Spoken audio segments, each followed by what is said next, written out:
Hai, Assalamualaikum.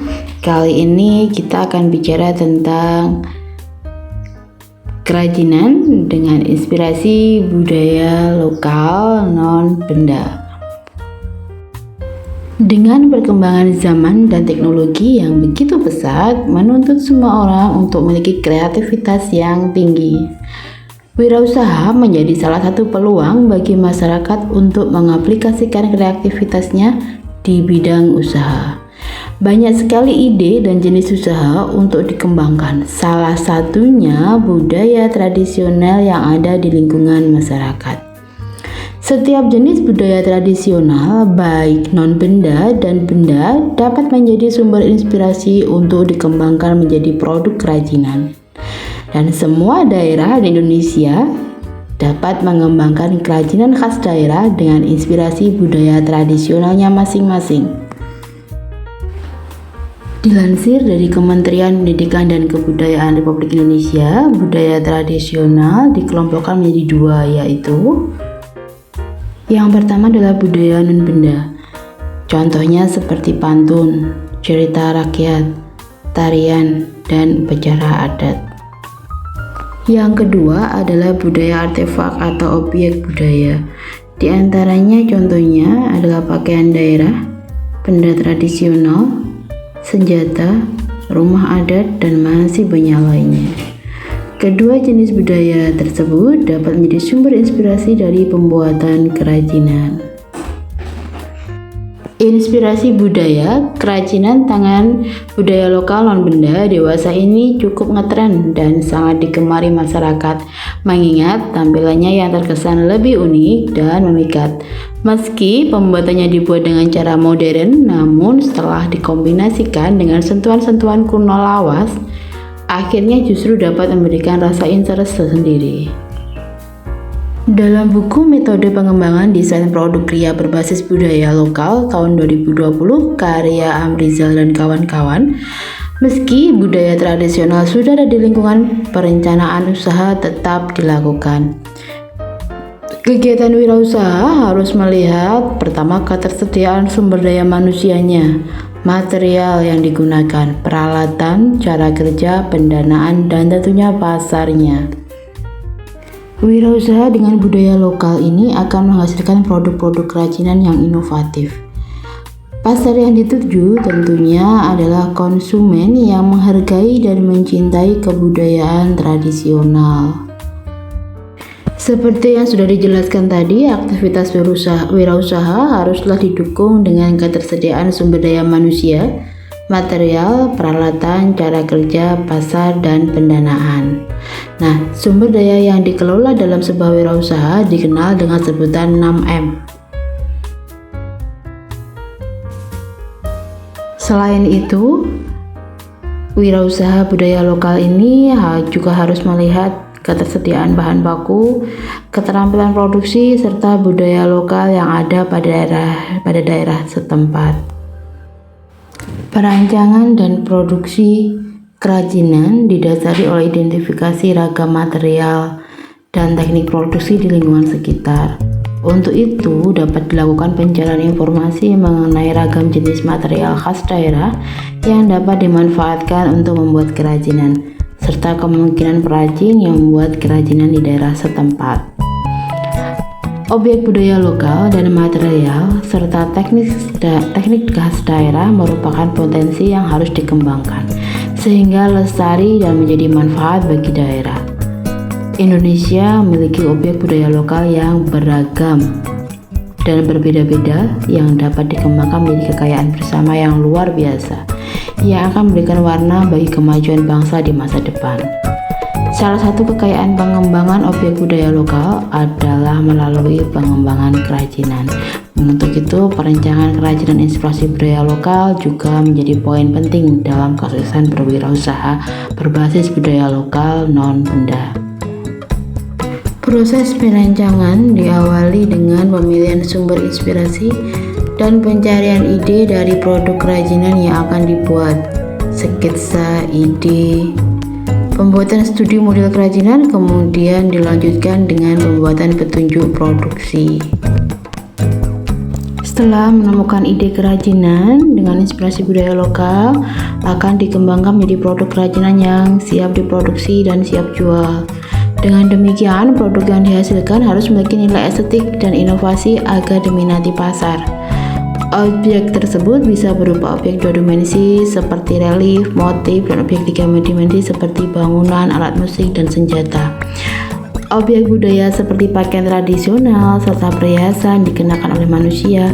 Kerajinan dan inspirasi budaya lokal dapat berupa miniatur objek benda, objek budaya, benda hiasan, atau produk kerajinan dengan fungsi yang baru. Contohnya seperti gambar-gambar di atas. Objek budaya lokal seperti pakaian tradisional, senjata tradisional, rumah adat, tarian, alat musik, dan lainnya dapat menjadi sumber yang mendorong munculnya ide untuk pembuatan produk kerajinan. Nah, ide tersebut bisa muncul secara tidak berurutan dan juga tidak lengkap, namun dapat pula muncul secara utuh. Salah satu dari ide tersebut bisa menyangkut bentuk yang unik yang dapat dibuat dan dari ide bentuk tersebut akan menjadi petunjuk tentang teknik apa yang tepat yang bisa digunakan dan produk apa yang tepat untuk dibentuk menjadi benda tersebut. Selain itu, ide lain juga bisa didapatkan melalui produk yang ingin dibuatnya, material, proses, dan alat yang akan digunakan secara utuh.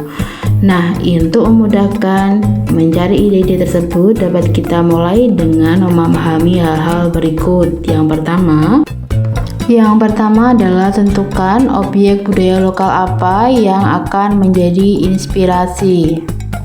Yang kedua, produk kerajinan apa yang akan dibuat. Yang ketiga, siapa yang kira-kira akan menggunakan produk kerajinan tersebut. Bahan material apa yang akan dipakai. Warna atau motif apa yang akan atau hendak digunakan. Adakah kemungkinan teknik warna tertentu yang akan digunakan karena beberapa daerah biasanya memiliki warna tertentu yang diproses dengan bahan-bahan tertentu. Bagaimana proses pembuatannya? Dan yang terakhir adalah apakah alat yang digunakan atau dibutuhkan? Ide-ide produk yang sudah ditemukan, rancangan atau rencana dari produk kerajinan tersebut digambarkan dalam bentuk sketsa agar ide yang abstrak menjadi berwujud. Ide rancangan dapat digambarkan pada sebuah buku atau lembar kertas dengan menggunakan pensil, spidol, atau ballpoint. Dan sebaiknya hindari penggunaan penghapus karena bisa mengurangi bagusnya hasil sketsa ya. Jika terdapat garis yang dirasa kurang tepat, abaikan saja dan buatlah garis lain pada bidang kertas yang sama.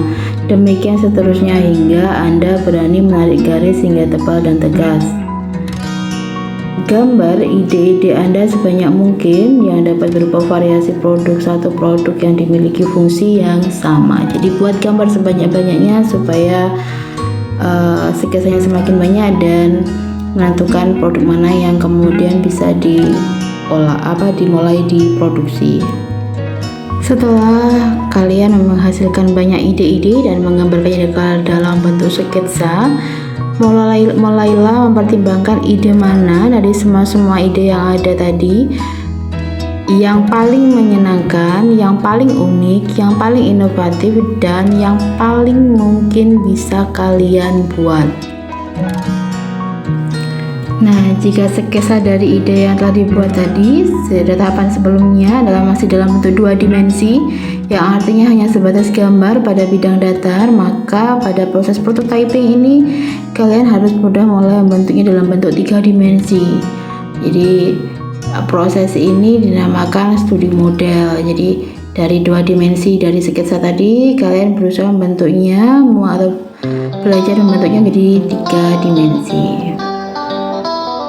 Jika sudah menentukan studi model yang tepat, kemudian tahapan selanjutnya adalah melakukan perencanaan untuk proses produksi atau proses pembuatan kerajinan tersebut.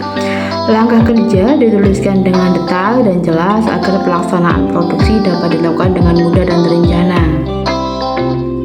Nah, sebelum memulai proses produksi kerajinan dengan inspirasi budaya lokal non-benda, ya harus memperhatikan daya dukung yang dimiliki oleh daerah setempat.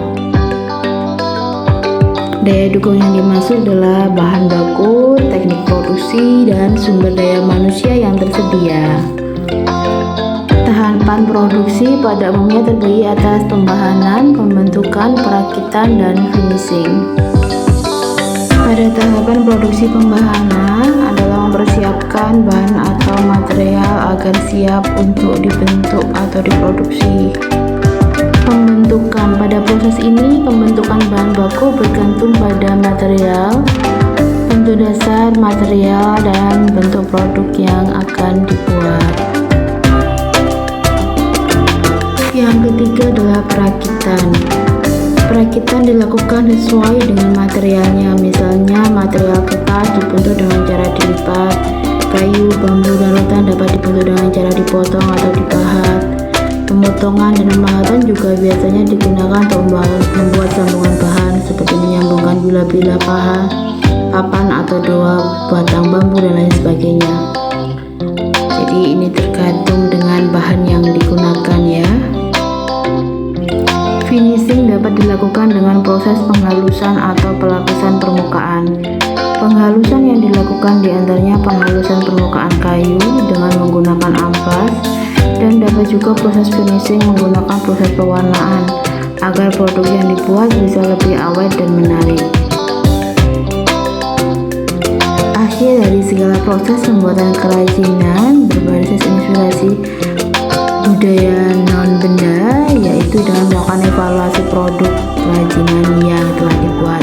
Apakah produk tersebut dapat berfungsi dengan baik? Apakah sesuai dengan ide, bayangan, dan harapan?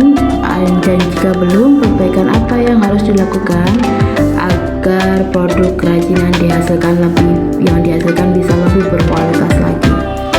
Demikian, terima kasih.